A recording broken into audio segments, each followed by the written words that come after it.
project is the consequences of unchecked ambition on people and their fellow citizens. I chose this topic because it applies in history and in the modern world. My two books were Macbeth by Shakespeare and The Death of Ivan Ilyich by Leo Tolstoy. Macbeth highlights the main idea that violence begets violence, that when people use violence to gain power, they use it again rather quickly. While Tolstoy highlights how there are two ways of living. There's the superficial way of life, and then there's the authentic way of life. Besides the theme of ambition, both books highlight an acceptance of death. Macbeth accepts death when he realizes all the witches' prophecies have come true, while Ivan, through his illness, accepts death because he knows that he's living an authentic life. And this can be connected to history in Hitler's The Night of the Long Knives. Hitler essentially murders several members of the SA in order to keep his position as Chancellor of Germany.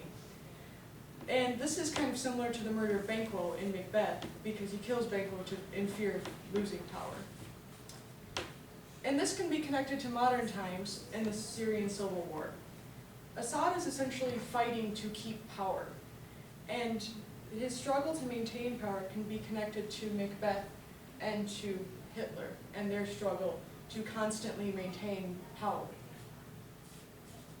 My next point is about a theory. It's called the motive-based accounts of evil theory. The theory states that an evil desire is a motivational state that consists in a desire for significant harm in order to achieve an unworthy goal. This is a picture of Aleppo, Syria.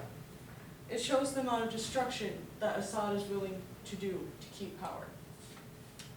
Macbeth highlights the consequences of unchecked ambition on the individual. Like, for example, Lady Macbeth goes insane, essentially always picturing blood on her hands, and later commits suicide, while Macbeth descends into a boastful madness. While in The Death of Ivan Ilyich focuses on the broader impact on unchecked ambition. Through his illness, Ivan realizes that all his relationships are superficial. His wife and his daughter only care about his money and what he's able to do to gain money. They don't care about him as a person. And both books talk about living one's purpose. The Death of Ivan Ilyich's purpose essentially is to live an authentic life, to serve their fellow man in whatever way their life path says. The central message is if we live through our purpose, we do not fear death. And I agree with most of what the authors had to say, but I think we can choose whether or not to be good or evil. We have the free will to do whatever it is we choose to do.